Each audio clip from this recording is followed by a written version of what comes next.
Hey everybody. Sorry my hair is such a fright,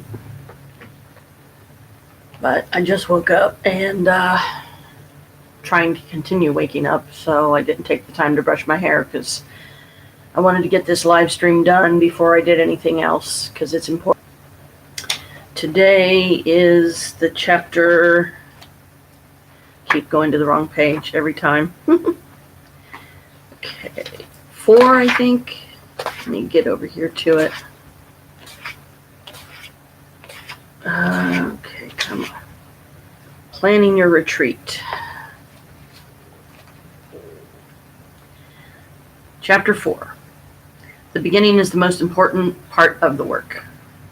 Planning is a word that sets some people's teeth on edge, especially many pagans and other earth-based practitioners who seem to have a cultural aversion to structure. This retreat is all yours, and no one is going to tell you how to put it together. But I am going to ask you to consider that a plan, even a soft plan, is your friend. Getting your ideas and goals down on paper will help you to be organized, and in an odd way, it will also help you let go. Freeing your mind from the mundane and allowing it to access the mystical. In other words, once the details are taken care of, you can set them aside and get on to the good stuff. How you decide to plan your retreat is, of course, up to you.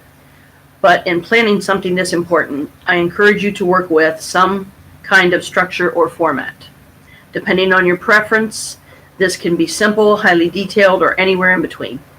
Having a plan in hand will help you build and fill the hours of your retreat.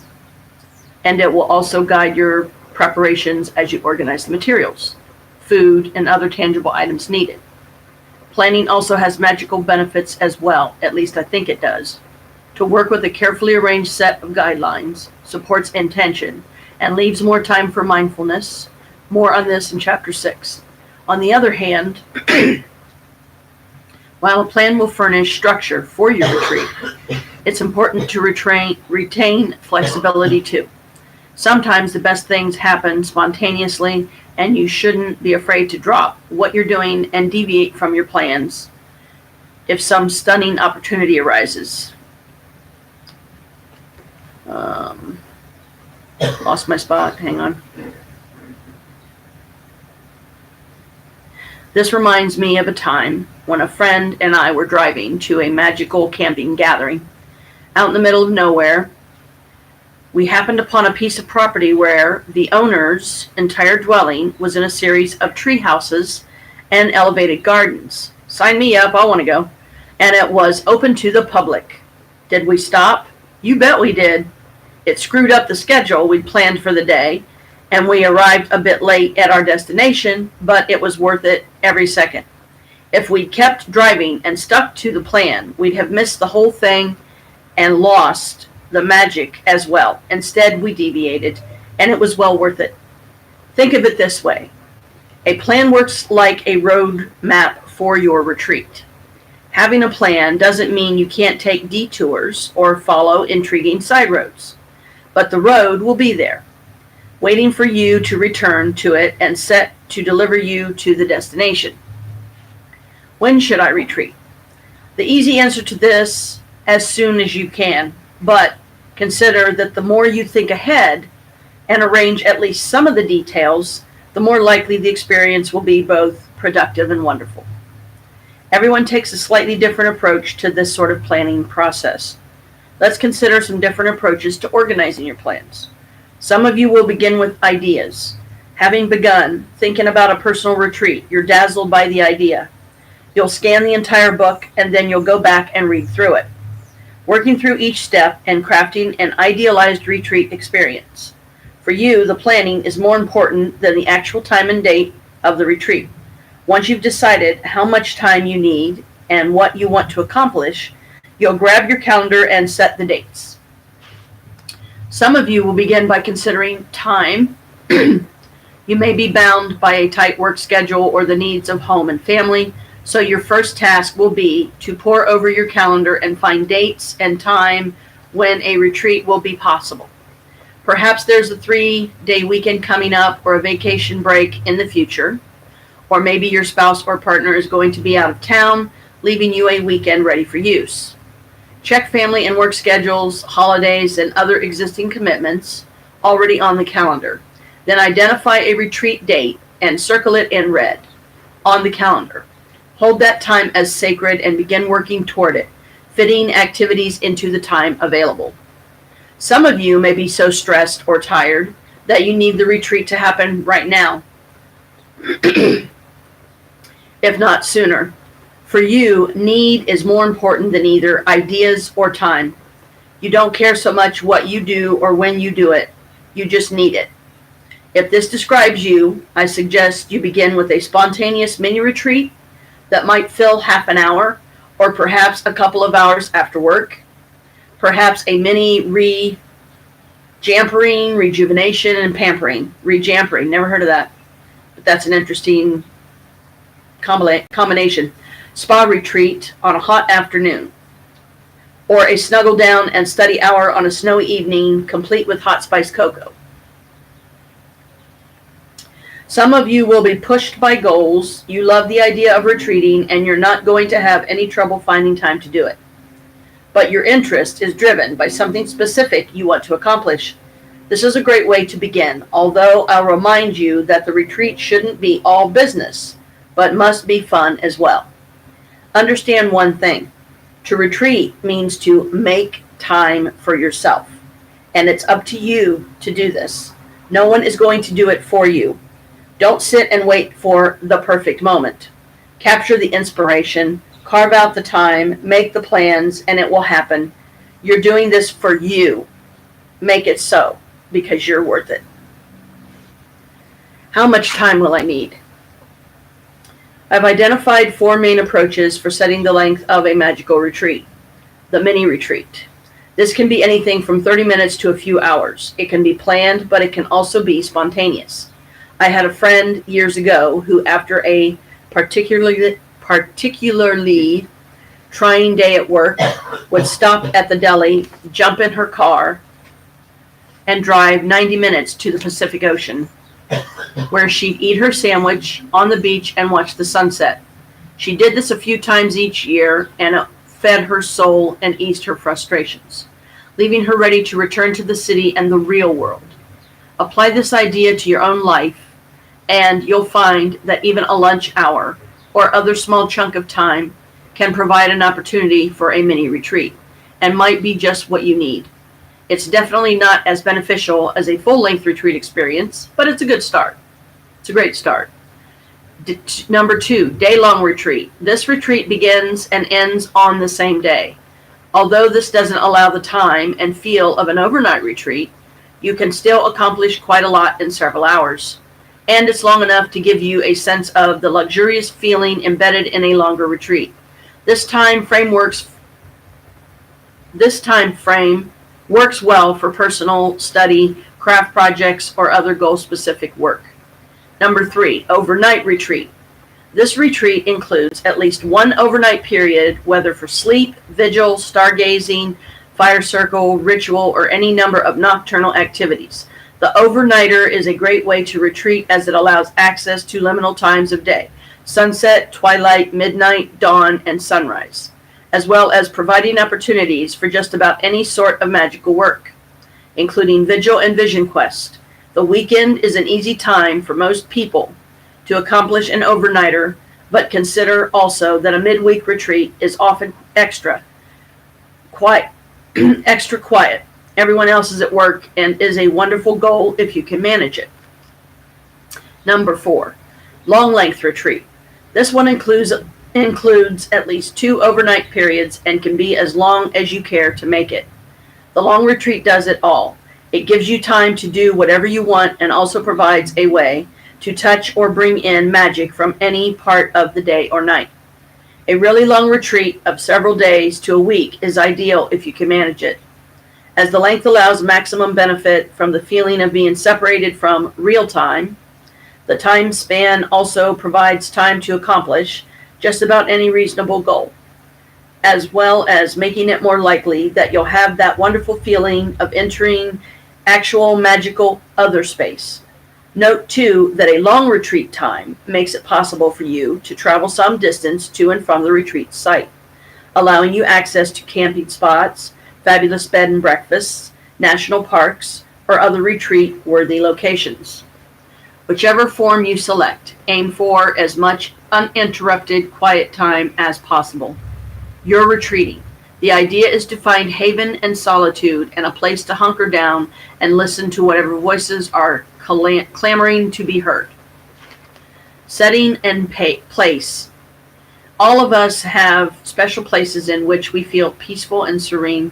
Often these places are linked to the place where we spent our childhoods, but we can find them in other sites as well. For me, the best place on earth is the Columbia River Gorge. Never heard of it, don't know where it is, but it sounds interesting. I have only to drive or walk into the gorge to feel like I'm home. Cares drop away and time seems to slow down.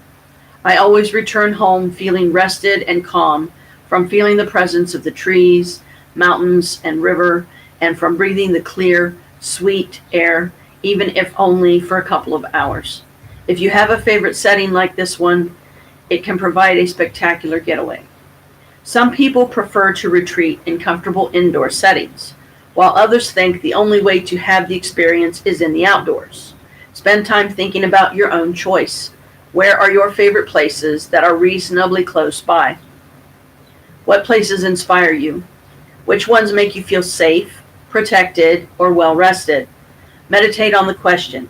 Imagine yourself on a personal journey. What do the surroundings look like? For best results, I strongly advise you to seek out a location away from your daily surroundings, as this helps one feel the movement into other space that should accompany a good retreat.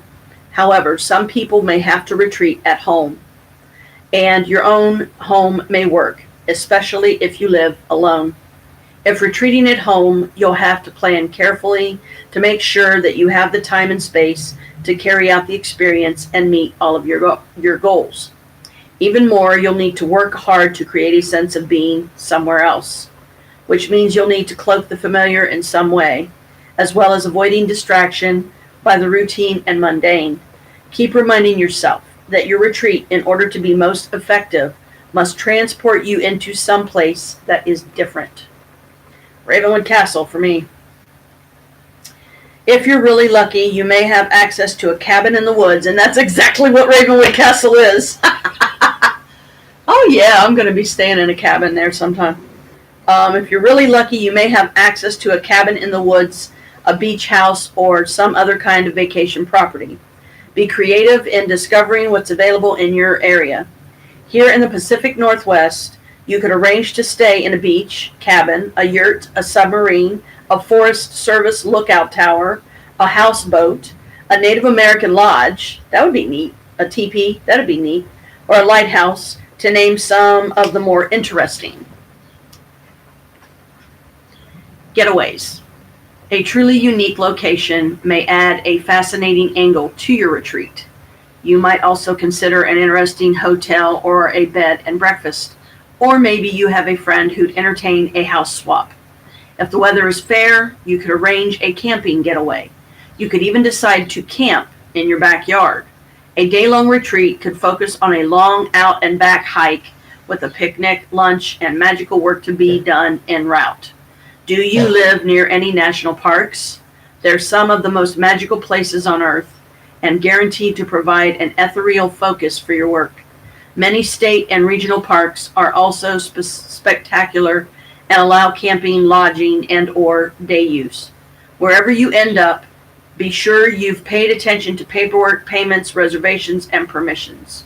Yes, the red tape can be annoying, but it's even more annoying to have your experience disrupted because you forgot to manage the details or because you find you're in violation of one law or another. Bummer. Timing.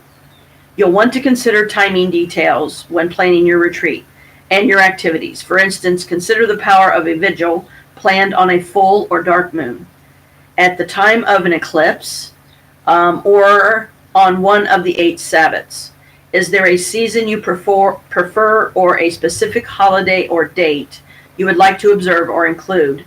What about a retreat that coincides with a meteor shower, the return of the whales, or the coloring of the fall leaves? Correspondences linked with day, season, month, moon phase, and natural events may have profound effects on your retreat magics and on the outcome. Time of day. Gotta reposition myself. Ow. Consider the time when your retreat will begin. Reach its high point and end. Working with the time of day is a powerful way to empower your plans. Dawn is the time of day when we see the first light in the sky, but without the sun yet visible.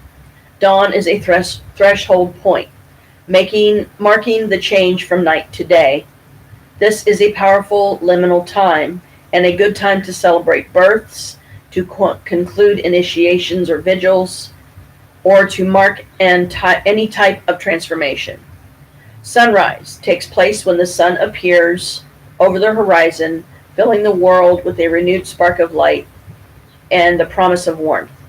It's the perfect time to begin a retreat, to conclude a vigil, or to work magic for new beginnings or initiations. Sunrise and sunset mirror the give and take between light and dark. They're excellent times to do spirit work, penetrate the veil between the worlds, or seek out the wee folk. During the morning hours, the sun's energy grows and warmth and light wash over the world. Visibility and clarity are the words of the hour. It's a powerful time for anything involving creativity, like writing, garb, or toolcraft, or candle magics. Morning is a great choice for physical activities such as walking, yoga, or healing work.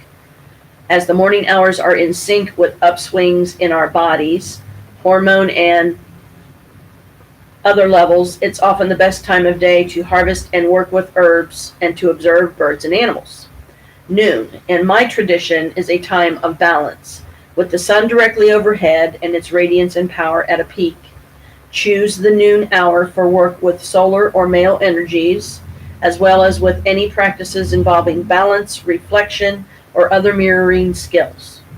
It's an ideal time to work with divination, given that the sun's pull is relatively even, constant, and balanced, poised overhead. Noon is also a sound time for developing plans that are even-handed and free from bias. Note that some practitioners view noon more as a time of tension or power rather than balance.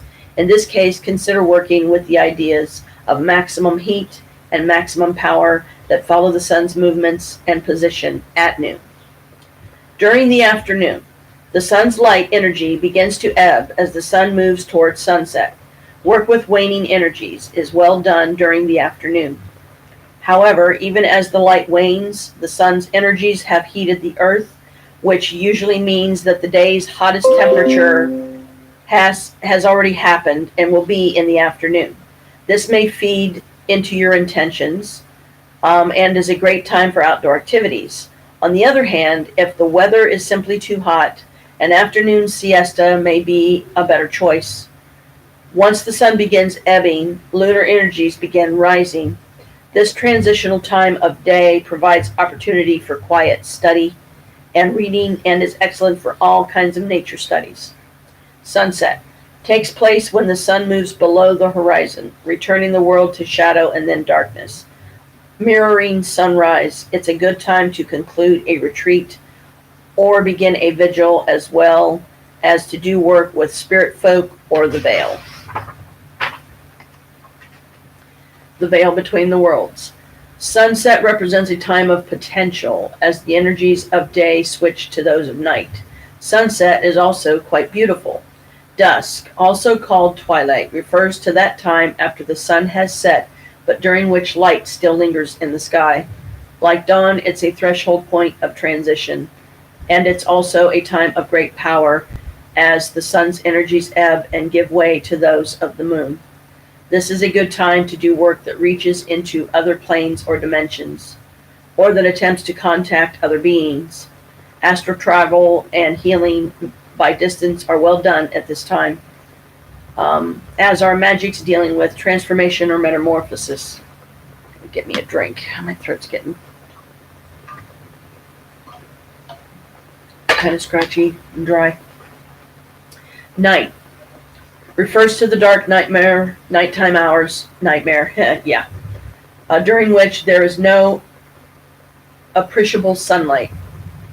Since vision is less available, one must rely on sound, touch, and smell. Temperature falls too, and life seems to slow down. Night is a perfect time to explore mysteries or consider the unknown. It's a good time for some types of divination and meditation as well, and the entire nighttime span is the time for stargazing and working with the cosmos. Midnight. Like noon, this is another time of balance, with the sun at its greatest ebb and the heavenly bodies at their maximum power. Midnight is often called the witching hour. In those traditions that honor the moon as female, this is the time to work spells requiring a female correspondence or honoring a female deity. The night's darkest skies happen between midnight and late night, providing optimum conditions for stargazing. I love to stargaze. I haven't done it in a while. Note, as with the discussion of noon above, if you regard midnight in some way other than a time of balance, please adjust your practices accordingly. The late night or wee hours are night personified. These are times of deep darkness and high magics. Everything is cloaked by the absence of lights, and anything can happen. Late night is prime time for vigils and vision quests, with the mind left open to spirit visitations. Night itself becomes a kind of liminal space and provides a chance for seekers to stand in many places at once. Day of the week. You may wish to consider how daily influences can dovetail with your intentions. Starting or ending your retreat on a specific day, or using a certain day to carry out specific parts of your retreat, may reap powerful results. Monday is the moon's day, and a good time for magic with a feminine or new birth aspect, as well as beginnings or initiations.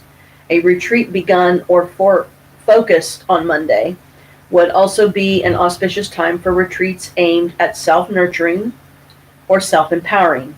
Sign me up. If you're working with the moon, you won't find a better day than Monday. Tuesday is Tears or Tiwa's day. This day is under the rule of Mars and is ideal for spells involving strength, courage, and power. Is there a challenge you'd like to take on? Tuesday might be the ideal day to do it. Wednesday is Woden's day, or Odin's day. Ruled by Mercury, Wednesday is an apt time for work involving wisdom, creativity, and divination. If your retreat will include study and practice, Wednesday would make a great focus.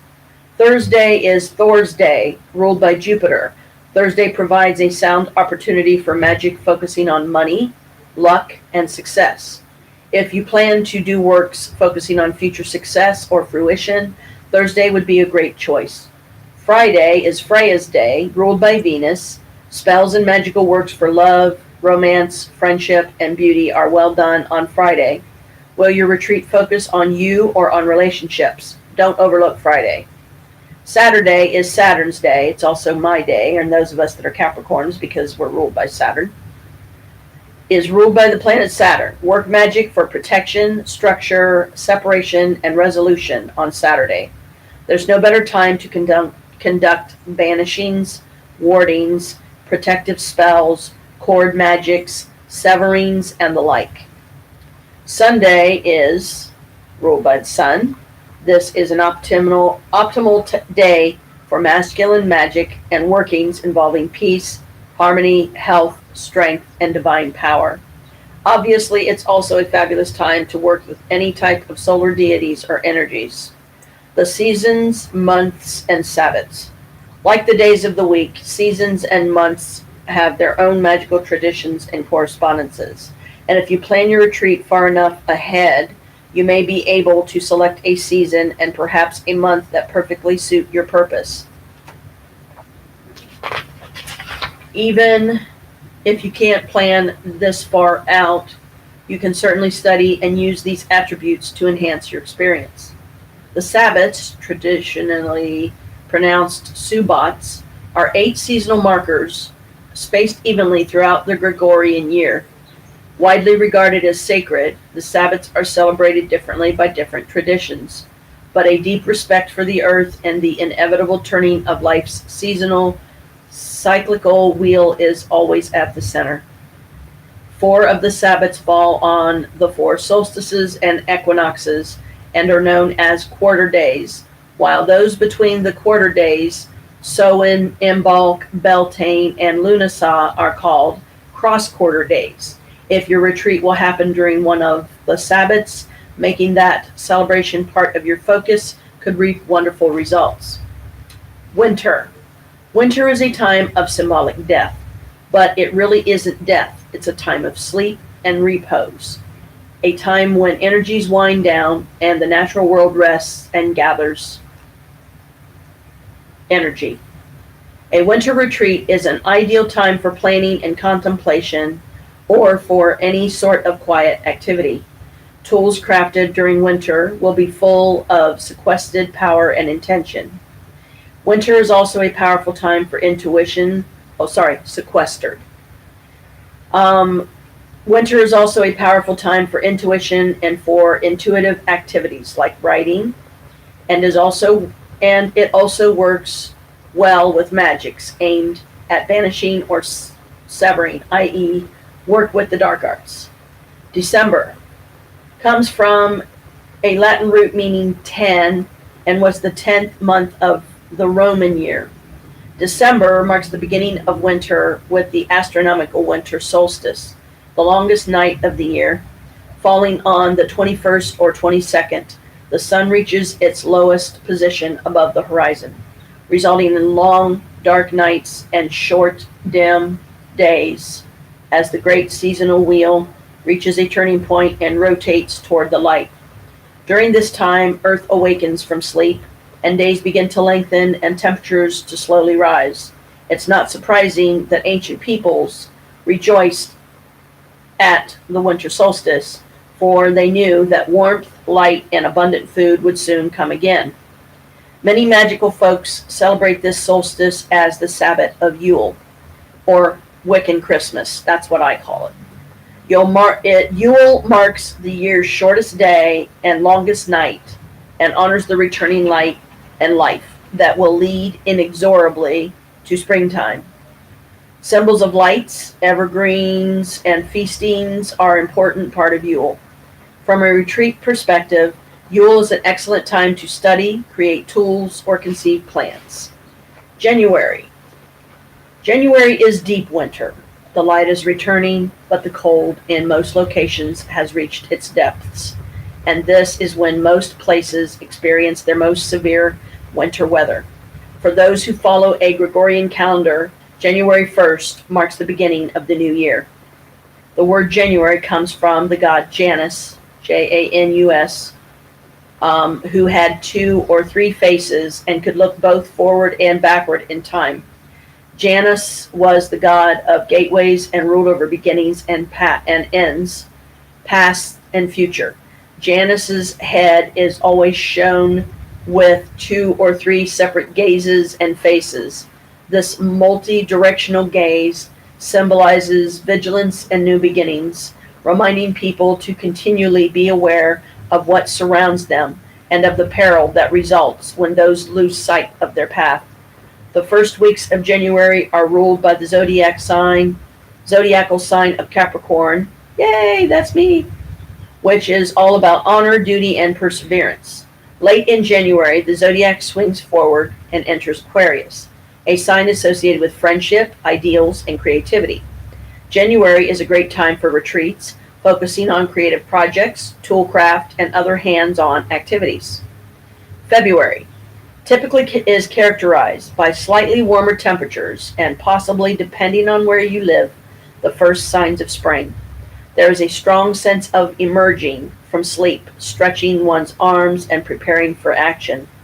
The word February comes from the Middle English feverer, from Old French fevrer, fever, Feberier, how you say that, based on Latin Februarius from Februa, the name of a purification feast held during the month. February begins under the zodiacal sign of Aquarius. My oldest son Michael's in Aquarius, and moves into Pisces, the place of dreams and imagination. Imbolc, which is pronounced E-Melk, that's a new one on me, falls on February 1st or 2nd, Groundhog Day, and this cross-quarter Sabbath honors the earliest signs of spring. In Celtic traditions, it's synonymous with spring lambings, the births of baby animals, and the filling of mothers' breasts with milk. If you want to work with ideas of fresh starts or beginning a new path or process, this is a most opportune time to do so. It's also a lovely time for a spa retreat as we move from winter's depths into the promise of the coming spring. Hear, hear. Spring is the time of awakenings, fresh growth, and new beginnings. This is the perfect time to work with initiations or to put new projects, plans, or goals into movement. March features the spring equinox, which is March 21st, I believe, the official welcome to the spring season at the time of the equinox. The sun's ecliptic rotational pattern crosses the celestial equator, resulting in day and night that are both about 12 hours long. It's a time of celestial balance and poise. The month's name harkens back to Middle English from an Old French dialect variant of Mars, M-A-R-Z, from Latin Martius, month of Mars. March begins in Pisces, but transitions into the zodiacal sign of Aries, associated with Mars-like passion, fiery temperament, and courageous actions. The spring equinox takes place on March 20th and is often called Ostara or Easter. This Sabbath honors the earnest beginning of spring, and its most common symbolic manifestation is via the egg, which is the seed or beginning of all things. Fresh grasses, early greens and herbs, and young animals are other signs of Ostara. The spring equinox is an excellent time for retreats devoted to initiations, beginnings, or setting plans in motion. It's also a powerful time simply to honor life in all its guises. April is early spring. Morning frosts have stopped in many climates, and plants and trees burst with leaf and bud. New seeds and trees are tucked into the earth and with hopes of summer bounty and fall harvest. The month's name comes from Old English, derived from the Latin Aprilis, which shares a root with the name Aphrodite. April is indeed a time of freshness and astounding, simple beauty. Toward the end of April, the zodiac takes us out of Aries and into Taurus, a sign of calm and contentment, and a nice antidote to the energy of Aries. This is a good time for retreats devoted to ritual work or the practice of magical skills. May is high spring in its element.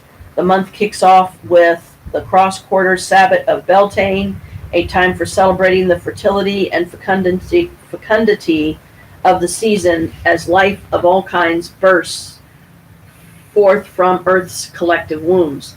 The month's name comes from late Old English, from Old French Mai, from Latin Maius, mensis, meaning month of the goddess Maya, or Maya.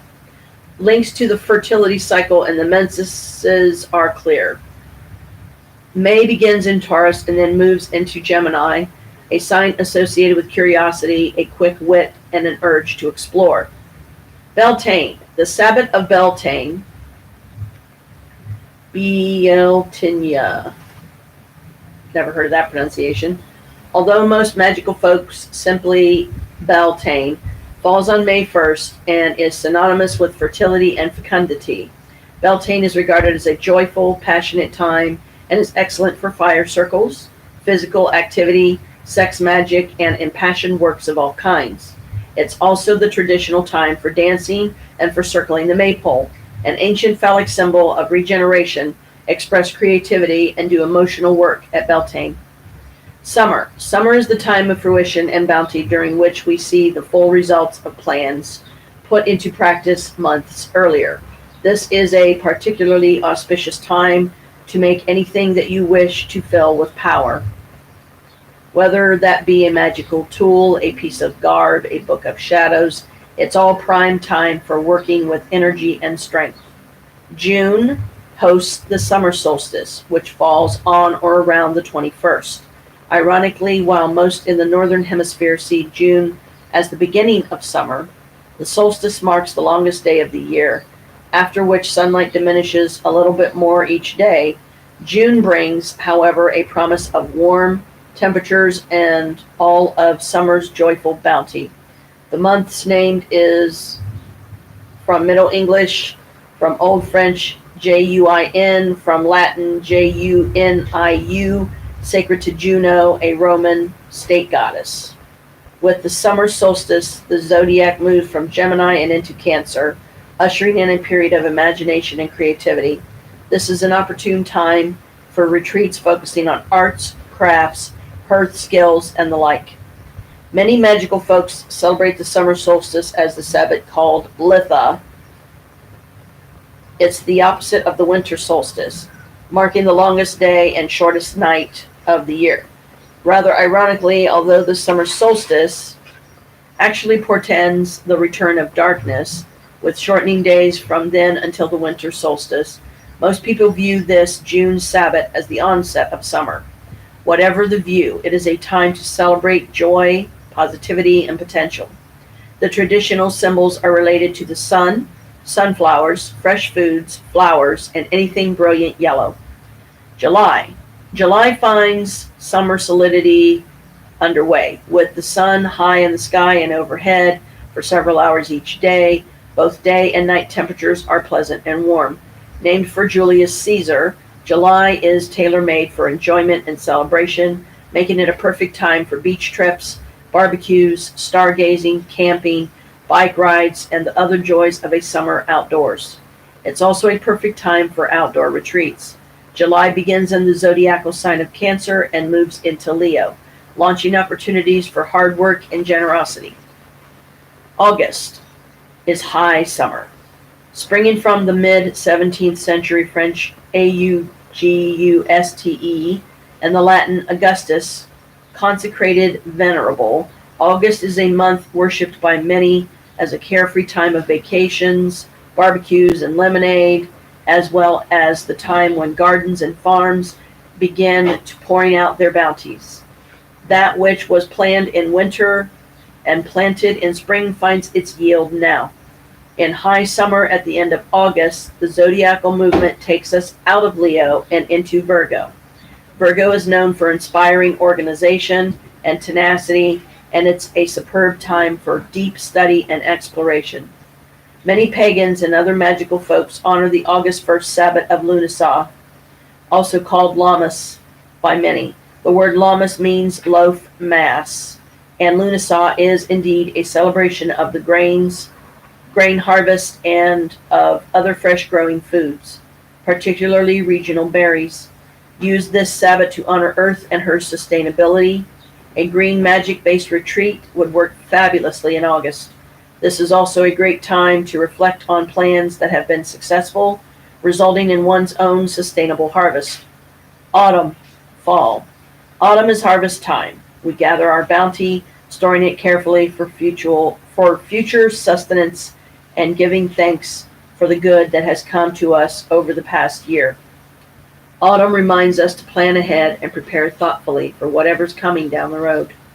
September is from the Latin septem, seven, seventh month of the Roman year. September is harvest, epitomized as we bring in the fruits of summer and prepare for the coming winter. The nights are beginning to chill, the leaves are starting to turn, and early frosts may occur. But September is still glorious. The fall, autumnal equinox, falls on or around September 20th. I always celebrate it on the 21st. Like the spring equinox, the fall equinox is a time of balance and equanimity, as well as a time to celebrate and bring in the harvest. During September, the zodiac turns from Virgo and moves into Libra, creating an atmosphere of harmony, peace, and diplomacy. Many celebrate the fall equinox as the Sabbath, Mabon, which marks the end of summer and of the coming of autumn. Mabon is a harvest celebration and focuses on symbols of harvest, sustenance, and plenty.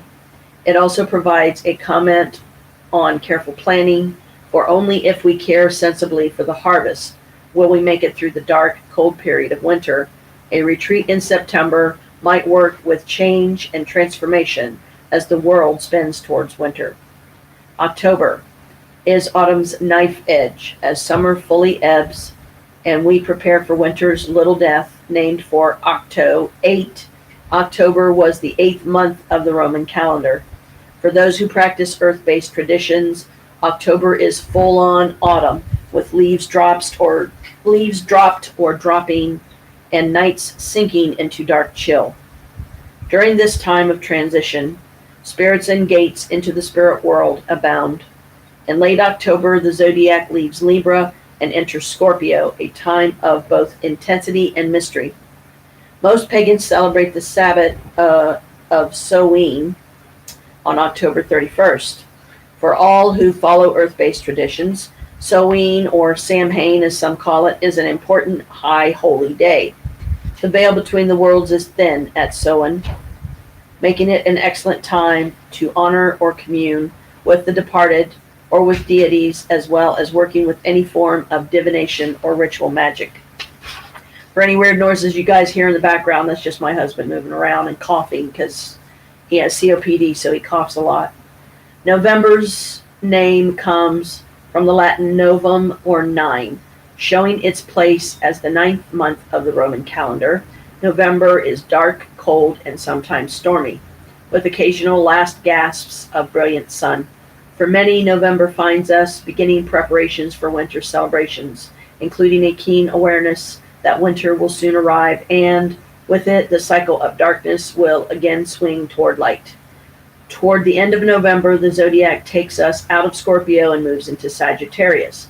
It's a good time to focus on path work or psychic arts, and the great wheel turns anew. The sun and moon. In symbolic terms, the sun is said to rule the day, while the moon rules the night.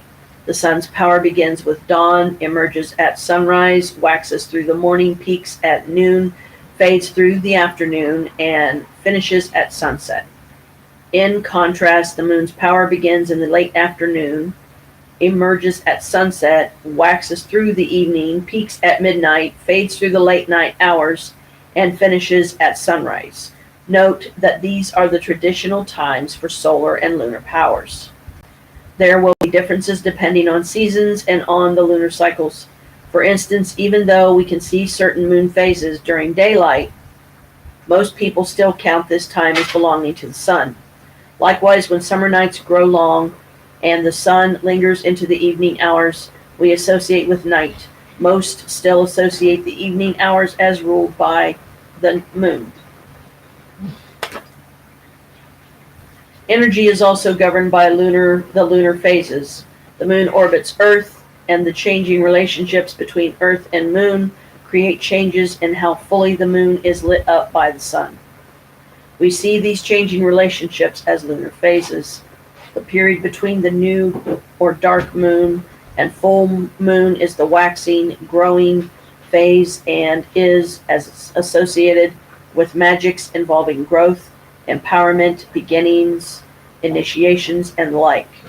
The opposite period between full and new moon is the waning, diminishing phase and corresponds with energy gathering, winding down, or binding types of magics, as well as without conclusions and endings. The entire lunar cycle has 8 sections, making the number 8 sacred to the moon. New, waxing crescent, waxing half, waxing gibbous, full, waning gibbous, waning half, and waning crescent. Celestial alignments may create eclipses at the time of the full or new moon. When the Earth is directly between the Sun and Moon, our planet's shadow is cast over the Moon and a lunar eclipse occurs. When the Moon passes between the Sun and Earth, the Moon's shadow is cast over the Sun and a solar eclipse occurs. Eclipses may be total or partial, depending on how the celestial bodies align. A good resource for eclipses is the Old Farmer's Almanac, which lists them for the entire coming year. You'll also find a number of good astronomy websites that list eclipses with their times and viewing locations for years to come.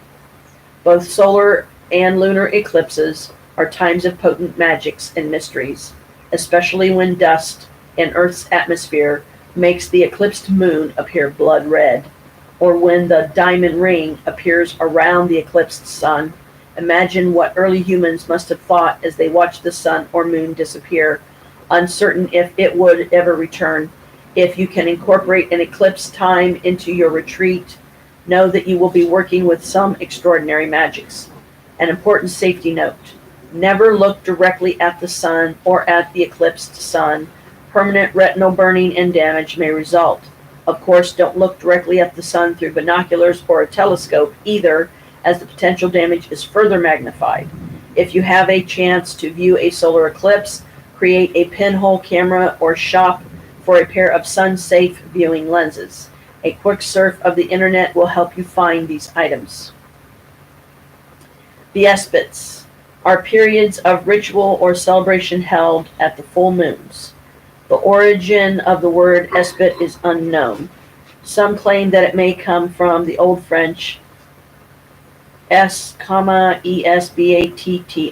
which is loosely translated as frolic joyfully. The moon, our closest celestial body, and one that is visible in our night sky for half the nights of each month, has always been a focus of magic and wonder, and it seems obvious that people would work magic and dance in the moonlight. Rituals carried out under the full moon will abound in power and energy. Indeed, the lunar energies can be drawn down in ritual work and used to empower tools, workings, ritual, or even ourselves. Aboriginal peoples and different cultures have long made a practice of assigning names to the full moons, and because of this, most full moon names clearly follow what we think of as seasonal or agricultural calendars. Several of these are below. Perhaps one or more will flip a switch or inspire you as you think about your retreat. Note that uses may vary according to regional and geographic traditions. January, cold moon. First moon, ice moon. Moon after Yule, old moon, snow moon, storm moon, winter moon, or wolf moon. February, budding moon, chaste moon, famine moon, hunger moon, opening buds moon, trapper's moon. March, crow moon, crust moon, fish moon, frog moon, Lenten moon, maple sugar moon, sap moon, sleeping moon, windy moon. April, awakening moon, egg moon, fish moon, flower moon, frog moon, grass moon, growing moon, peony moon, pink moon, seed moon, sprouting grass moon, wildcat moon. May, budding moon, corn planting moon, dragon moon, dyad moon, flower moon, hare moon, milk moon, planting moon. June, lotus moon, mead moon, rose moon, strawberry moon, windy moon, wart moon. July, blood moon, buck moon, crane moon, dyad moon, hay moon, hungry ghost moon, summer moon, thunder moon. August, barley moon, dog days moon, fruit moon, gain moon, lightning moon, red moon, ripe corn moon, sturgeon moon, women's moon. September, barley, chrysanthemum, harvest, moon of pairing, nut moon, singing moon. October, blackberry moon, blood moon, early snow moon, gourd moon, hunter's moon, kind moon, falling leaves moon. November, beaver moon, dark moon, frost moon, oak moon, trading moon, white moon. December, bitter moon, long nights moon, moon after Yule, 12th moon. As you read through these, it's easy to visualize the ways our ancestors tracked the seasonal changes in the world around them. Work with these ideas to capture some of these energies in your own full moon retreat. You might even consider creating your own full moon name to mark the occasion, e.g., initiation moon, moon of learning, vigil moon, retreat moon, quest moon, or something similar. Astrological influences. Astrology is the practice of interpreting the positions of heavenly bodies and divining their influences on human lives. It dates back to at least 2500 BCE and was part of the practices of the ancient Sumerians. Among others, people today use astrology to understand their own natures as well as to consider the past, present, and future. If you work with astrology, you may be interested in timing your retreat in terms of astrological positions, or you could use your retreat time to study astrology or work with your own birth chart. To delve into an explanation of astrology is beyond the course of this book. Indeed, it would take an entire book even to begin to explore the subject. Go back to the previous section on seasons and you'll find a quick mention of the zodiacal signs in terms of the months. Otherwise, if astrology is important to your practices, and if you plan to include astrology in your retreat, you should use your resources to incorporate these ideas into your plan. Planetary hours. The system of planetary hours assigns each hour of the 24-hour cycle to a specific celestial body, sun, moon, and the non-Earth visible planets, Mercury, Venus, Mars, Jupiter, and Saturn. The standard magical preference is Peter of Abanos' Table of the Planetary Hours, which is easy to find on the internet and is listed at the end of this chapter and in Appendix A. Your retreat activities may be enhanced when timed to coincide with a correspondence-matched planetary hour. The night sky. Use an astronomy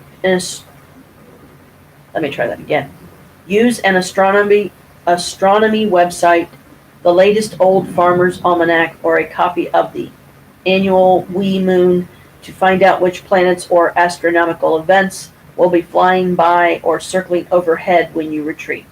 Constellations, comets, meteor showers, visible planets, planetary conjunctions, eclipses, and other celestial spectacles lend magic to your retreat and might even give you a specific focus. Important dates. What calendar dates are important to you?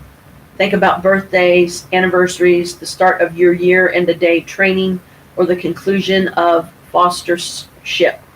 If appropriate and meaningful, look for ways to work these special days into your retreat, either as a focus or as a way to enrich the experience. Numbers and numerology. I'm going to take a little bit of a break there, because that is a lot of reading.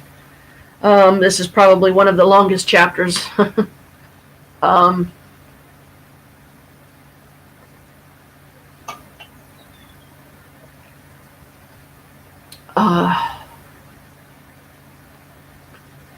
Besides, your eyes get tired and whatnot. So while I'm pausing to do that, I will go ahead and give you. Sorry, just looking at my mail. I will give you the goddess of the day and the spell of the day. Let's open this, see what it is. Sorry, this is private stuff, so I'm not going to announce it on whatever it is, but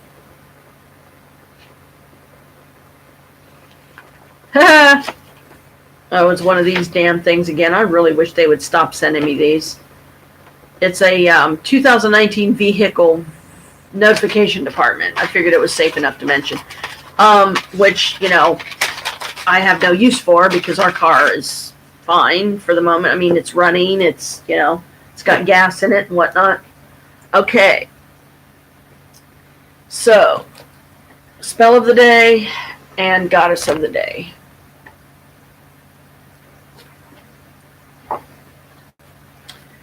Tarot spells, May 7th. Whilst the tarot is principally used for divination, it is also possible to use it to create spells. I know, my mom has an entire deck that is spells. Each card is a spell. Whilst you can use your reading deck for this, most witches who use this form of spell casting prefer to use a different deck. This is mainly because spell casting can leave marks, both physical and psychic, on the cards, which may interfere with subsequent readings. To create tarot spells, it is helpful if you are already very familiar with the cards and have fully developed your own interpretation of their meanings. To create a spell, first break it down into a few steps. E.g., if you are seeking a mentor in the craft, you would want the following: the right place to look, locating a mentor, getting on well together, and establishing good channels of communication. This gives you 4 steps. The most effective spells will have between 3 and 10 steps in them. Now examine your cards and select those which you feel most closely represent each stage. Once you have chosen them, place them in a row, reading left to right, and light a candle of the appropriate color in front of them. Whilst it burns, visualize each step coming to pass. Now place the cards in their sequence in a place where you will see them each day, but now where others can touch them. Leave them like this for a full cycle of the moon, 29 days before returning them to your pack. Between spells, the pack should be placed in the light of the full moon to clear old spells. Find the time every day to do something for yourself. She knows, and I agree.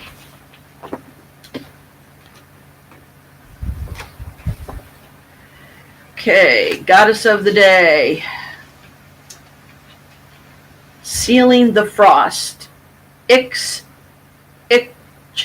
Ixchel. Themes: weather, children, fertility, health. Symbols: water, turquoise, jade, silver, blue, or white items. About Ixchel. The aqueous Mayan goddess of water. The moon, medicine, and childbirth. Ixchel lives in the land of mists and rainbows.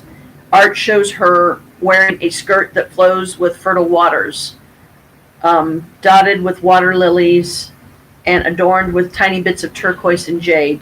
This skirt reaches all the way to earth, filling our lives with Ixchel's well-being and enrichment.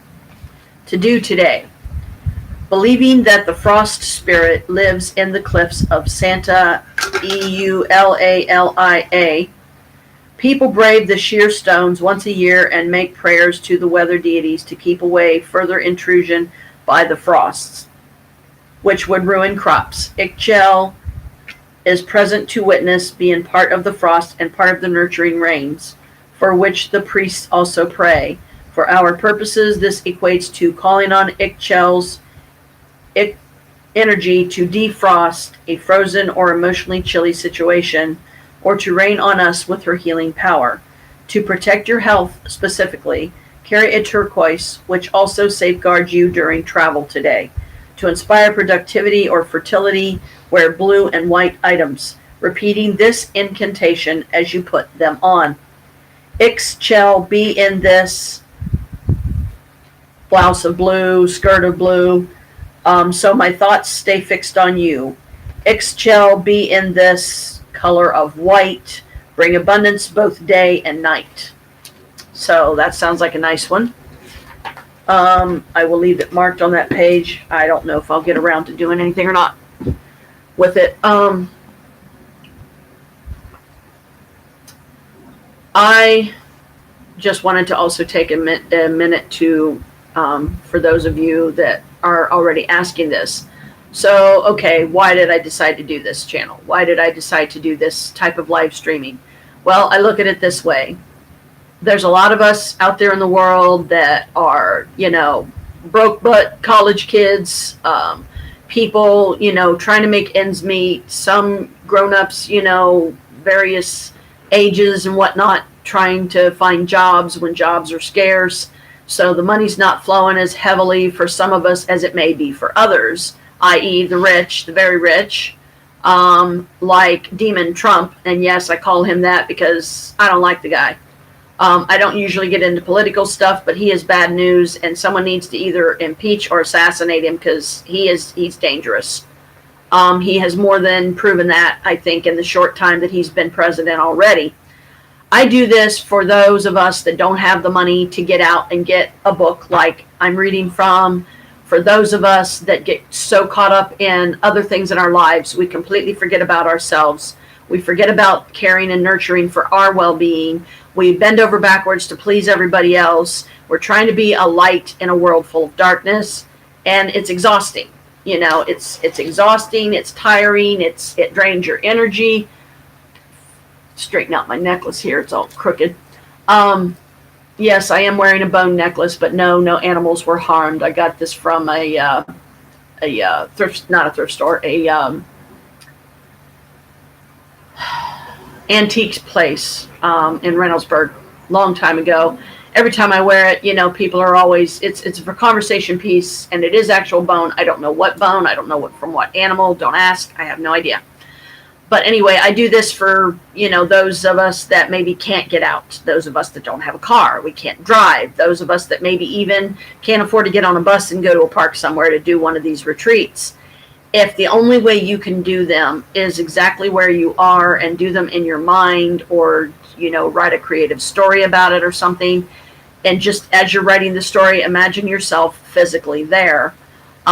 Because some of these retreats, depending on what you want to do with them, the focal point of the retreat and so on. But me personally, being a Capricorn especially, we love our people, but we need our times of solitude. And it's not that we're trying to be mean or hurtful to anyone or ignore anyone or suddenly make them feel less important to us. No, not at all. It's just that we take on so much. And I'm not saying just Capricorns do this. A lot of people, other, zodiac signs, go through a lot. And, life is expensive. The cost of living has gone through the roof again. And, so far, all I've been able to do as far as any kind of a significant retreat is, going and staying with a friend for a weekend, or staying at Ravenwood Castle for a weekend. But you better have well over $400 available if you want to sleep, have one of those places for a whole weekend, because they're not cheap, especially when some of them are over $200 a night. So a full weekend could be anywhere from $600 and up. And depending on, what food you decide to take, are you going to just take some stuff that's going to be, in the mini fridge? Because the mini fridges I've noticed in the cabins, because I did get to see inside one of the cabins at Ravenwood, it's small. You're not going to be able to fit a pot roast in there. You could fit like a little thing of maybe, vegetables that you can munch on, or fruits or whatever. Try to go as healthy as you can, but also if your body needs and requires certain nutrients that you can only get from certain foods, and if at all possible you can take those foods, then absolutely, I would say take them. This retreat series is about taking care of you, seeing to your needs, giving yourself a very much needed and deserved break. Life is hard. Some of us struggle more than others. And, there's a lot of us out there that, like I said, probably don't even have the money to get this book, or good luck finding it in a library. So, I'm trying to also do the author a favor, that maybe if some point in the future, when you can get the book yourself, or you acknowledge the author and the hard work that goes into writing a book, like I'm doing right now. I'm working on a couple of ebooks, but I've only gotten them down on notebook paper right now. And I don't know how well this is coming through, or if I hope it's coming through okay, because I don't really have a lot. There's sunlight coming through and everything, and I hope it's not like whitewashing me out or anything. But anyway, I do this to help others, to help those of us that, whatever they can take away from it. Even if just having somebody. Oh, I just noticed that something popped up on the screen over on the right, and I'm like, what? What's that all about? But I'm trying to help in a way that, I'm not saying that I'm not the only one out there that's live streaming stuff like this. There's probably others. So, to each his own, but I do it in the spirit of helping, and it's the closest to feeling like I'm doing something spiritually based, because when life catches you up, you forget about your own spirituality. You forget about things, taking time for yourself and taking a break. And, it doesn't mean that you love anybody any less. You just need some time to yourself. You need some space. And when you're in a small, cramped apartment and you got 2 or 3 roommates and everybody, don't always get along. Such is life, and me, I cannot wait, because whenever I can finally save back enough to do it, I'm going to go to Ravenwood Castle, and I'm going to stay for at least 2 nights, if not 3. But because of my limited income, the only way I'm going to be able to do that is going to take me several months just to save up the money to be able to stay there for a weekend, especially if I just go by myself. Because I know, my own friends and family and loved ones and whatnot, they have schedules, work schedules that they have to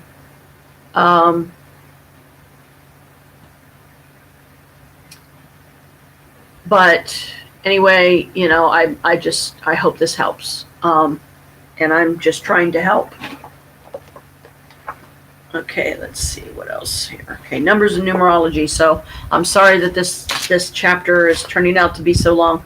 Okay, we're almost to the end of it finally. Okay, dates can be reduced using a simple form of numerology.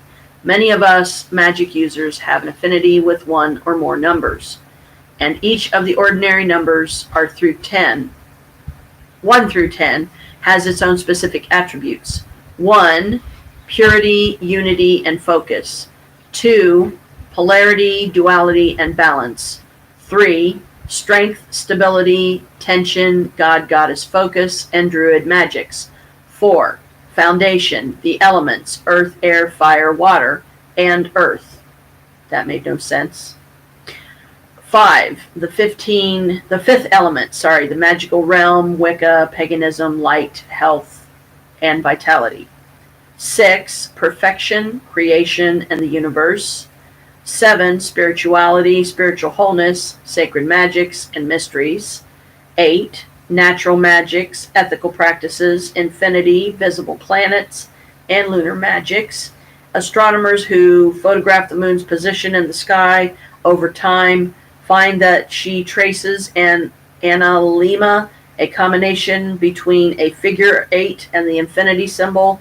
The path to Buddhist enlightenment also has 8 steps. 9, magic, witches' magics, perfection, and the idea of a limitless scope. 10, completion, realization, and perfection.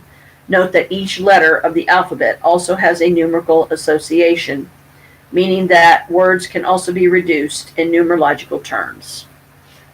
If a specific number is very important to you, you might consider simple numerology when planning your retreat date. For instance, let's imagine you had a choice of beginning your retreat on June 7th or June 23rd. And then it has a timetable here that it takes you through. That I won't do, because that's just too, it's simple, but if you favored the number 7, and particularly if your retreat was going to have a specifically spiritual focus, it might be more auspicious to begin your retreat on June 23rd than on June 7th, in order to benefit from correspondences associated with 7. On the other hand, if you followed a Wiccan path and planned to do ritual as part of a retreat, planning so that the final night fell on June 7th would correspond with the magic of 9, and would help create a powerful ending to the experience. I agree. Family, pets, and others. When helping others plan a retreat, I often hear questions like, what about my dog or cat? Or can I take my partner, husband, or child? The simplest answer is no. Think again about why you're doing the retreat. This experience is all about you and your personal growth. In order for this to be a rich experience of growth or rejuvenation, you must be able to devote the time to yourself without any distractions. You need to put yourself first for this short period, and you should feel free to be rather selfish about this. Time and privacy in today's uber digital 24/7 world are precious commodities, and you must guard them well, for your personal well-being is at stake. And let's face it, no matter how much you love your husband, or no matter how much or how sure you are that no one but you can take proper care of your child, no matter that your dog or cat is your familiar, if any of them come with you on your retreat, you'll be distracted and lose focus, and the retreat will no longer be about you. Your task on retreat is to step into liminal space and come face to face with your own magical self in hopes of achieving personal growth and insights. You can't do this when you're distracted by or paying attention to someone else, whether human or animal. Once again, I encourage you to leave them at home. Devote time to your own spiritual renewal, and your loved ones will not only welcome you home, but will also benefit through your experience. So it's not like like I said, you're not being mean, you're not trying to disclude anybody or uninclude anybody, just this is for you. Because they say that, you can't really truly love others until you really truly love yourself. Part of what these retreats are designed to do, I believe, is to help you do exactly that, is to help you love yourself, do for yourself. Know that it's okay to do for yourself, that you're not, it's okay to be selfish. You don't love those people or your pets or anything any less. But this is just something you got to do on your own. Group retreats. As I mentioned earlier in this book, there may be times when a group, a coven, for instance, wants to retreat together to accomplish some sort of magical goal or purpose. I devote a special chapter to this later in the book, but understand that the same planning components apply, whether for individual or group purpose. Most important of all, everyone in the group must share a common goal and vision in order for a group retreat to be successful. And each individual must be prepared to set aside his or her own wants in order to focus energy on the group goal. In an individual retreat, the focus is on one person, while in a group retreat, it's all about the group. Tasks and questions or whatever for Chapter 4. Planning the details of your retreat finds you taking your first step along the road of trials. In your journal, record responses to the following prompts. 1. Where are your special places, and how close can you come to them? 2. Suggest at least 2 possible dates for your retreat. 3. Suggest 1 or 2 tentative places for your retreat. 4. Choose a time format. Will you do a many day-long overnight or long-length retreat? 5. List or discuss how or if you'll consider the following in planning your retreat. Time of day, day of week, months, seasons, Sabbaths, esbits, sun and moon. Astrological influences, planetary hours, the night sky, numbers and dates. 6. Have you accepted the call to adventure? Explain. So that's it for Chapter 4. I also wanted to point out and mention I have a diploma from Stratford Career Institute for parapsychology and astrology.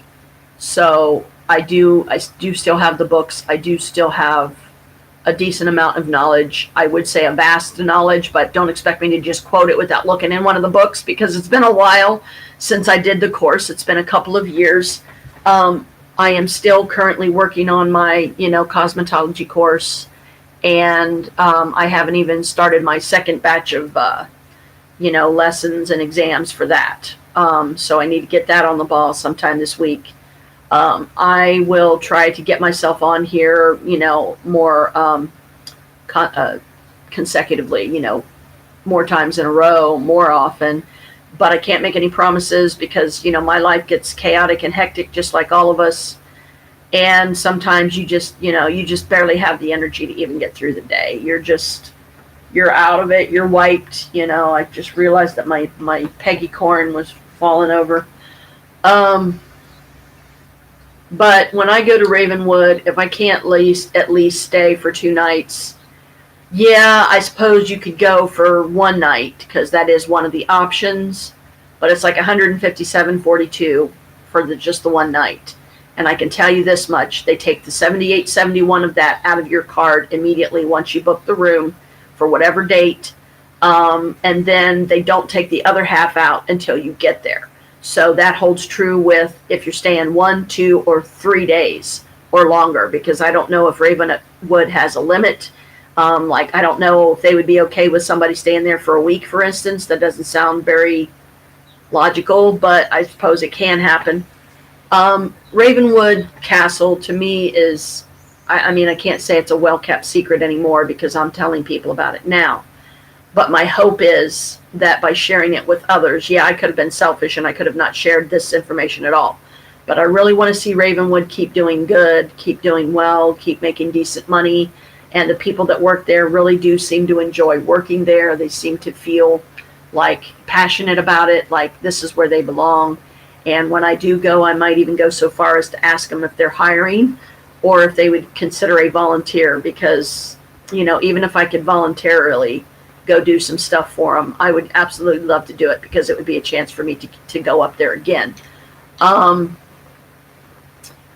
I haven't I've only talked to a couple of the people that worked there the day I went up and found the place and everything. But I'm hoping I will be doing a live stream from there. I can tell you guys that. I will make sure that I have my laptop with me so that I can do that, because now that I know how to do it that way, my next goal is learning how to do it on my tablet, my little Fire Kindle here, and also possibly doing it on my phone. Because of my husband's computer skills. He's been a computer tech for 30 some odd years, 40 some odd years, whatever. He kind of knows a thing or two. He's amazing to watch what he can do, and just, where his mind goes is it's phenomenal to experience. And so when I do go to Ravenwood, though, I will be live streaming. I'll just take my laptop, and I'm going to try at some point in the future. I don't know if I'll do it during the same time or not. I may go explore Moonville Tunnel either while I'm at Ravenwood or before or after, because it is a timing thing. It is you've got to save the money. You got to look at the dates. When you go on the website, you'll see like a series of windows down here, and this first one on the left is the one you want to click because it says availability, I think, and then that brings up the schedule, and that shows you what dates. If there's a date that has an X, that means that particular cabin or that particular cottage is not available on that date. But at least I have you can. They also have a phone number, so you can call them if you want to call them and say, hey, what are the terms? What are things that maybe the website don't mention that I need to know before I start planning this trip? First and foremost, my goal would be, if it came down to it and I could only do 1 day, I would take that 1 day rather than not have any at all. But the drawback is they only let you check in after 3 p.m., which I don't like that. And then they like you to check out at 11 a.m. on whatever date. Like if it's just an overnight, that means You get there at 3 p.m. Monday, you leave Tuesday at 11 in the morning. Because you can still, as far as I know, you can hang around the castle and you can still do things there. But, you can't go once you check out of the room, once you get your stuff out of the room and they go in and clean it. It's not like you can go back in because, you can't. But by far the cabins are the cheapest. There's a series of 5 cabins in the Huntsman's Hollow. And I got to see cabin 401, which is the first one that's on the left. You'll see 3 of them in a row when you go, and then you'll see one over here, and then you'll see one here. These 3 over here at first, I thought, were all the ones that are $139 a night. You can take up to 4 people each time. But again, you got to focus on, if you're doing this for a retreat for yourself, don't take anyone else. Just go alone. But it's $139 a month, and with taxes, $139 a night for the 1 night stay. And I have done the figures and done the math. It comes up to $157.42. They take out $78.71 the day you book the room. They take that off your card right then, and then the day that you go to check in, that they will take the other half. And then any souvenirs that you buy during your stay, they don't even take off your card until your checkout. So just some pointers to, point out to people. And I want to show you guys something, but I have to move some stuff to get to it safely, because otherwise I'll knock a bunch of stuff over. This is a wine glass from Ravenwood Castle. I bought 2 of them the day I went up and found the place. And I keep them out here in my front room near where I sit, because I want to have eyes on them all the time, because I don't have a little curio cabinet to put them in. I don't have little the shelves that you can put on your walls and screw into place to hold it nice and firm. I don't have anything like that. And I've got so many holes in these walls from hanging up other stuff. I really don't want to add more holes and get, my new landlord mad at me or whatever. But these are nice. These were only $9.95 a piece, and I don't know how well you guys are seeing that. But there's a raven in the corner right here, and then it just says Ravenwood Castle, and the R's kind of fancy. But $9.95 a piece, that's not bad. So a little over $20, and you got 2 nice wine glasses, and also a nice way to commemorate your stay there. And I can tell people if I haven't already, and if I have, I apologize. I don't mean to be repetitive, but the 2 of the cabins are $149 a night. So then once you figure in the taxes, I don't know what that brings it up to. I'm guessing it would probably be around the $160 range or something possibly. But when you go, the place, for one, it is very peaceful. The hollow itself, the Huntsman's Hollow, has a creek going through on one side, and it's just a beautiful scenery with, you're literally right in the middle of the woods. The one cabin that they let me see the inside of, there's a road that goes down behind it, kind of a little bit at a slant, and it's just country roads. So there's country people down there. And, I'm happier in the country. I have family that lived in the country, and I used to love and look forward to going down on weekends and stuff like that to see them and enjoy the horses that happen to live across the street from my grandpa's house. Well, now all my grandparents are gone, and our family is so dispersed. They're too many places, and I'm lucky to keep contact or keep touch with any of them. Got a hold of my Uncle Jackie here recently, so I was happy about that. Gave him my number and everything so he can reach me. But I haven't really, I could share these, put a link on the Facebook page to guide people to these videos. So only friends of mine that I actually know and trust, like Jay Tannenbaum, or however he says his last name, that subscribe to my channel. At least I got 1 subscriber, I'm happy. It meant a lot to me when he did that, and it teared me up because it was special. Um, oh, and this is just my phone. And, it's nothing fancy, nothing special. And this is just a box that my Stratford materials come in that I got up against the window so I can have a little bit of privacy. But, anyway, I can't wait. I just, for the Ravenwood thing, but, I'm, as far as the negative side of YouTubing and live streaming and stuff, I don't want the haters. That's what's probably going to be the hardest for me, and what's going to hurt me the most is the haters and the people that come on there that just make it their life quest to make your life a living HE double toothpicks. And that's not right. It's not fair. It's like, how can you be so cruel? And I have a secret of an announcement that I'm not sure when it's going to be coming up, but it's one of the channels that I watch, and that's all I will say. And I'm not going to specify anything, but I'm really happy for both people.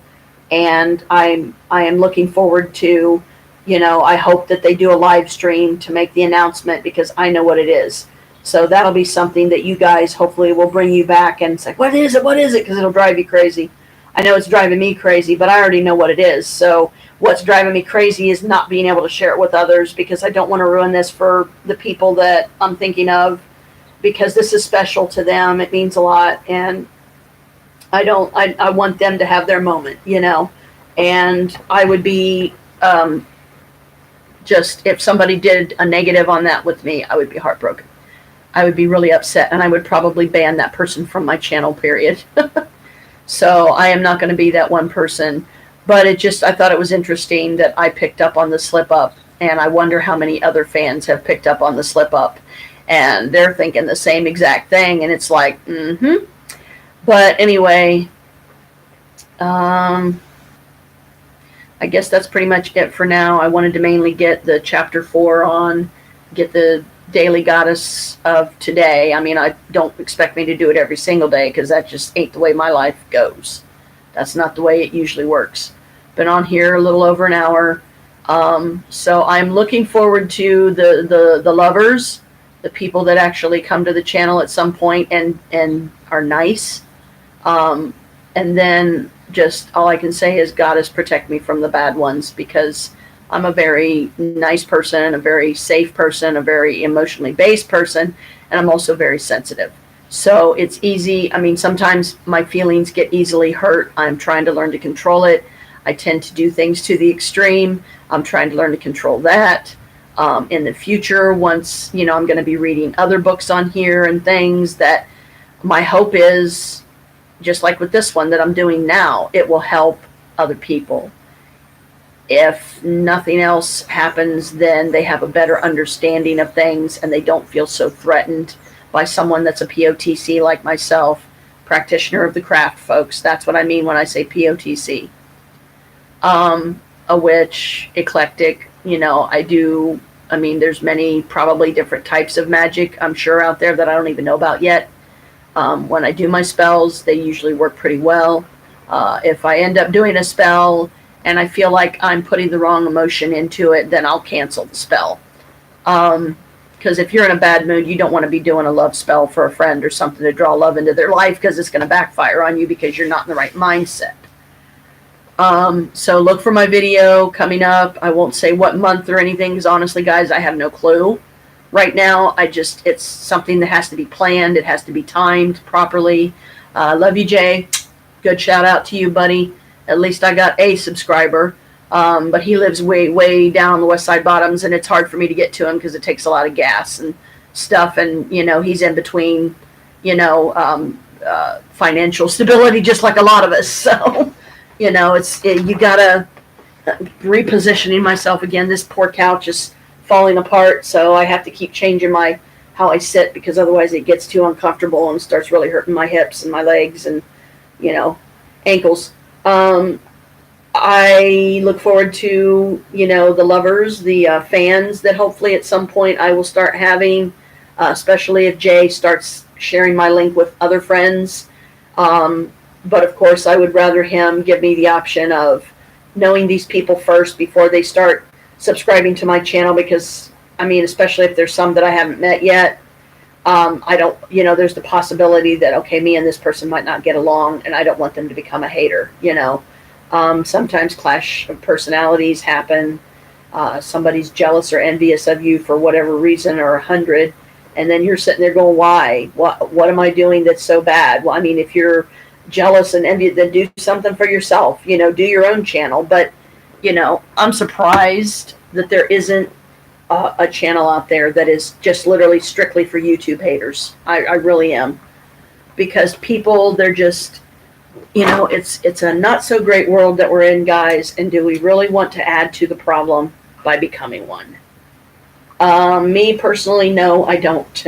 I'm not trying to hurt anybody. I am not trying to make a name for myself. I am not looking for sympathy. I'm not looking for handouts. If people want to give me donations, great. That'll just help me get the paranormal related items I need that I don't have yet. An EF meter, the puck, the little blinky light thing. I think it's a pod, a REM pod or something like that. But anyway, different things that I've seen on different ghost hunting related sites, because there's a lot of them that I'm part of, that I've subscribed to. I wanted to give a good shout out to Ewu Crew, Emma and Bob and their family.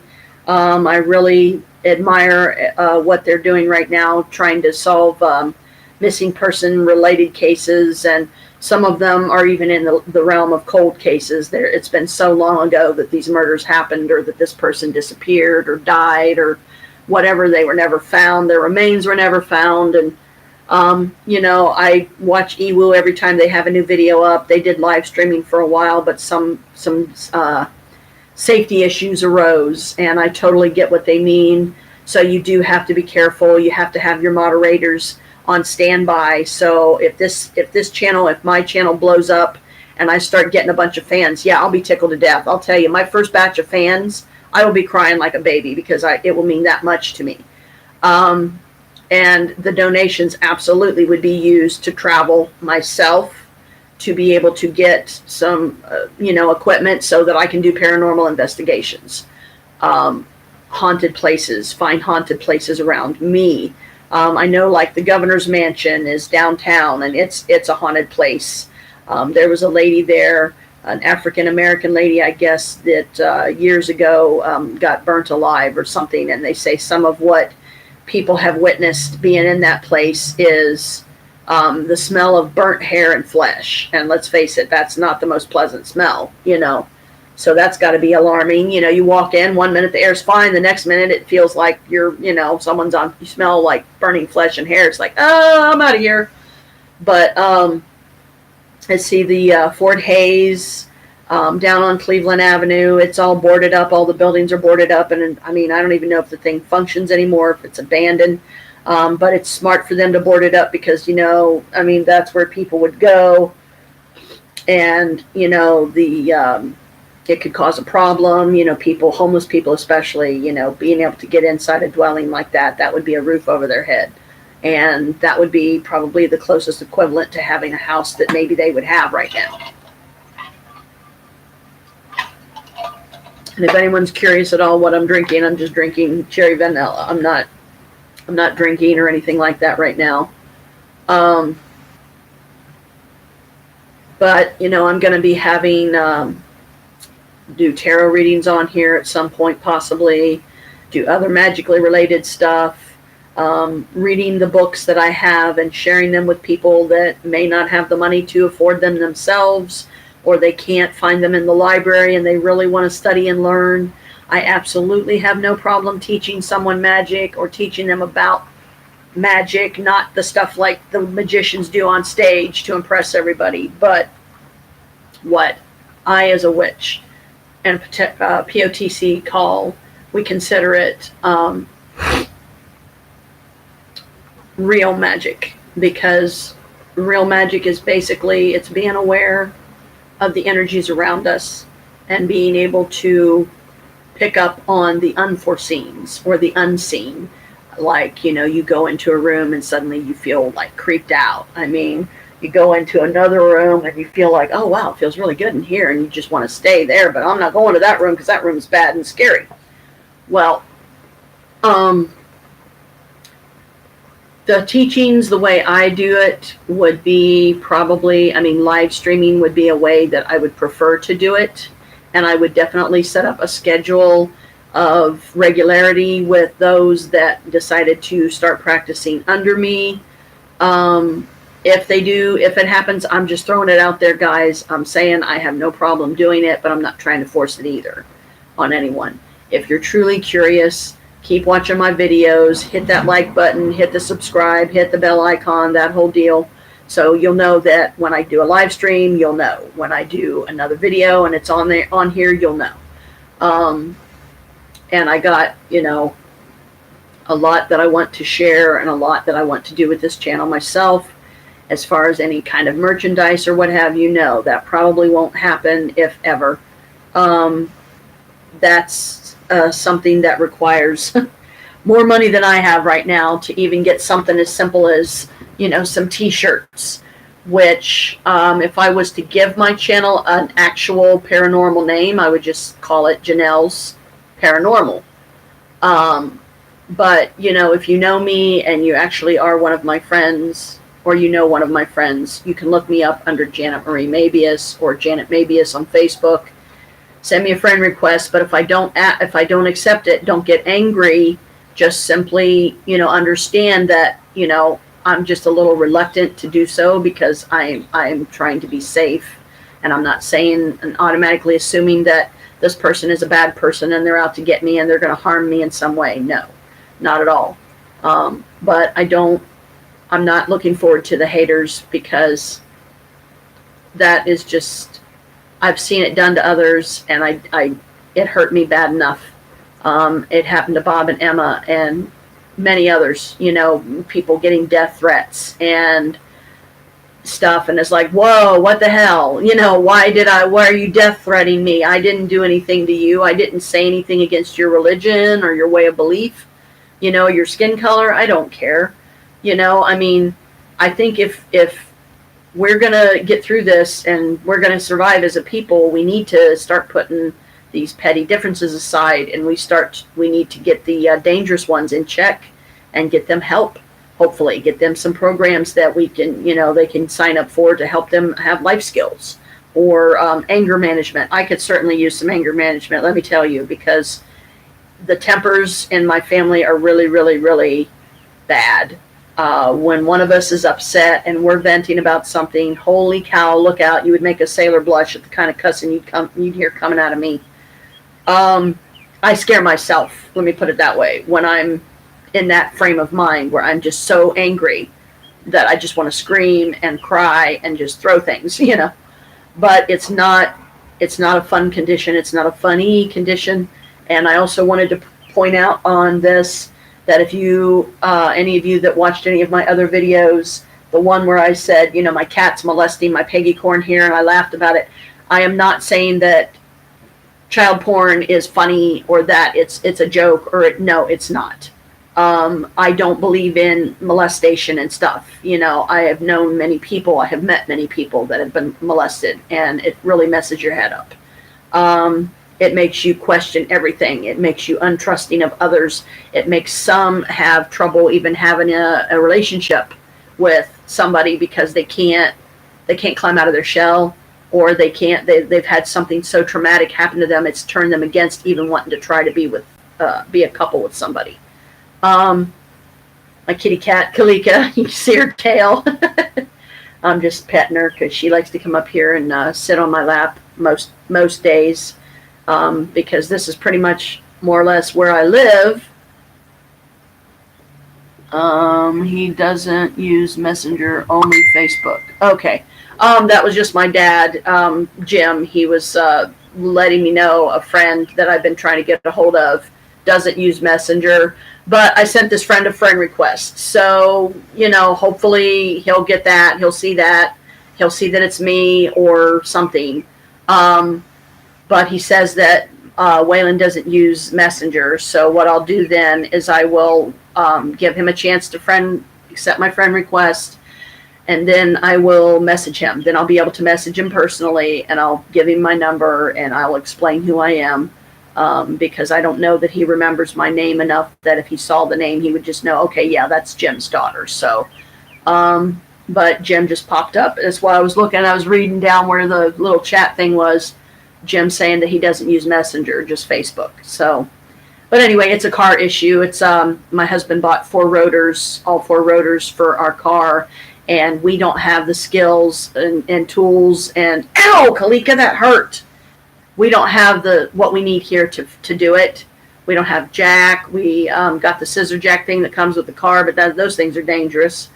We don't really have enough of the tools that we need, and we went over to try to get help from my brother the other day, and he just wasn't willing, and that really hurt me because after all I've done for him, he can't take a few minutes out of his time to dig his jack out. And I mean, it's not like we were expecting him to help us put them on. I mean, me and Chris would have done it ourselves, no problem, but we needed the jack. And so Waylon, he's good with cars. He's a mechanic. He can do probably just about anything to a car to fix it. I don't know, but I know that his skills are good, and I know that the car's old. It's like a 2005, so it needs some parts replaced, understandably. But, I am just a one-person crew here, guys. When you see my live stream from Ravenwood, I'm probably going to be by myself, most likely. Other times I would have no problem, going up there with friends, especially if they decide to get their own cabin and I can still be alone in mine. I'm okay with that. Because we can still, do things and whatever, but, during the day, and, I can't wait to be able to sit at the fire pit around the fire pit at night, because they have these really nice, I'll do some live streaming of it.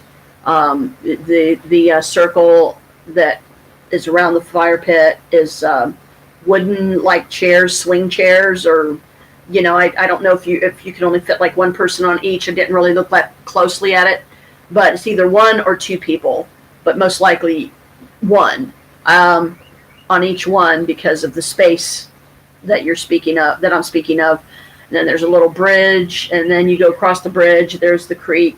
You can look up the hill, and if you can traverse that hill easily, I don't know that I can do it safely, then it will take you right to the cottages up by Ravenwood Castle, because the cottages are the most expensive of the whole bunch. And there's maybe about half a dozen of them, somewhere around there, at this one section where the main castle is, and then the Huntsman Hollow is, it's down behind the castle, but it's like literally down in a hollow. It's nice. It's worth it. But I really, really, really want to go for at least 2 nights. And it's just, that's what's messing me up. It's going to take me the longest to get the money saved to do that. But if I could get a friend to go in halfsies with me and say, hey, even if you want your own cabin, I totally understand. I have no problem with that. If you want to come over and hang out at mine for a minute, we can. And then I can go hang out at yours. We can sit around the fire pit together, sit on each other's screened-in porches and, smoke and talk and whatever. And, but if it comes down to it, like I've already said, and I can only stay one night, I will. So, see, that's going on. I mean, there's probably some kind of events and stuff going on in Columbus, Ohio around me that I don't even know about, that I'll probably never go because I don't know about the stuff. But like the Arts Festival, when it comes downtown once a year, I try to go down to that. It was funny, I did a spell one time using some parchment paper and blood from my left hand. And I wrote a magic square in the center of the paper. And I made my focal point that I would find $350 cash lying on the ground just somewhere near that I happened to be at the time. And we were getting ready to go to the Arts Festival when I did it. Sure enough, the money was very close by where I was standing, but I was distracted by talking with my mom and dad that I didn't even think to look around. And a cameraman walked by, fanning the money. And it was when I realized how close it was to me, I just felt like, oh, wow, I guess apparently the universe said, you're not getting it because you really didn't need it, but this person might, because you have like 30 days or something, I guess, that if the person doesn't come forth and say, hey, that's my money. And it's like, okay, how do you even know if it's truly the person? that are not. I mean, anybody could walk up and say, hey, that's my money that I lost. You would have to know the exact amount. You would have to know exactly where it was lost. You'd have to describe the corner it was sitting up against, probably, who knows. So I learned a lesson there. I really did, in my opinion, I needed the money at the time, but apparently the universe thought otherwise, so it still gave me the money, but in such a way that my lack of observation skills back then, somebody else walked off with it. So apparently I wasn't worthy of it and didn't actually need it. I just, in my head, I thought I did. I mean, yeah, it would have been nice to have 300 or 450, however much it ended up being, to, get some decent souvenirs and stuff. From the arts festival, I've spent the night down at the Red, White, and Boom on the lawn by the Scioto, and I did that one time. I will never do it again because I did not sleep worth a darn that night because I cannot sleep on the hard ground in a sleeping bag. I can't do it. My fibromyalgia won't allow it. I feel like I'm sleeping on a bed of rocks, and there's no comfort whatsoever. So I said, okay, no more of that. I'm not doing that again.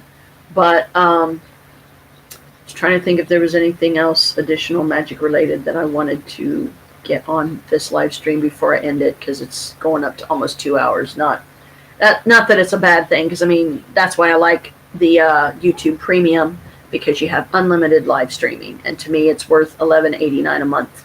So that's just one small investment that I'm making in how I'm trying to reach people and make a note and bring it to people's awareness out there that actually may want my services and are willing to pay for them, because I mean, I couldn't even quote prices or anything right now.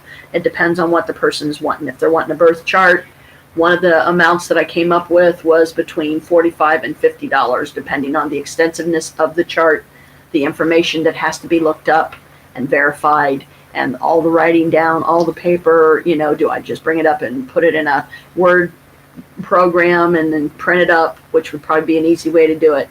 But I mean, I have business cards. I just don't really have a business per se. Right now, the live streaming is my business. It is my way of reaching out to others and trying to share and teach and learn and grow along with everybody else. But I will say, as far as anyone that are coming and wanting to be taught by me magically, bring your own paper and pens and pencils. Bring your own materials, because if you expect me to provide them, I can't guarantee you that I will either have the book or that I will have an extra copy that I can just give somebody, because that's not very likely. Books are, expensive, and I've lost a lot of books that I'm still trying to replace to this day that were magic books. There was a whole incident with some Mormons that I let them take 6 books away that I would regret to this day letting them take. And only 2 of them do I actually remember. One of them, which was a pamphlet style, it was maybe about yay big, wasn't very thick at all. It was paperback, and it was called either the Witch's Broom or the Besom, which the Witch's Broom is a besom. Besom's another name for it. But it was, I forget the name of the author. I remember very clearly what the front of the book looked like. It was a bright orange. It had black characters drawn on the front. And it was, witches flying on brooms and stuff. And it was precious to me because it had a detailed ritual that you could do, including telling you the type of materials to search for and get to create it and construct it. But it taught you how to make a witch's broom or besom, which is a magic broom that you could actually fly on, that you would actually give it life and embody it with a spirit where it would be alive. You use a certain type of wood for the trunk or the main part that's the staff of it. You have to use certain types of bindings. You have to have a 3-legged wooden stool, round wooden stool that you sit on while you construct it. You carve out the tip of it if you want it to be like an eavesdropper for you. Like if you have friends over and you say, I'm going to go get something out of the bedroom, and you really want to know what they think about you, or you want to hear some hidden thing they're talking about, they don't think that you can hear now because you're in the other room, the broom will record that information. I keep getting like shampoo dries inside my ear and it itches me to death, bugs me crazy. But This book gave you a detailed ritual that took, I think, several full moon cycles to complete, including going out into the middle of, you would have to be in dense woods to pull it off for one. You'd have to have some hiking skills, some nature survivor skills. You don't just jump in and do something like this because it will end your life.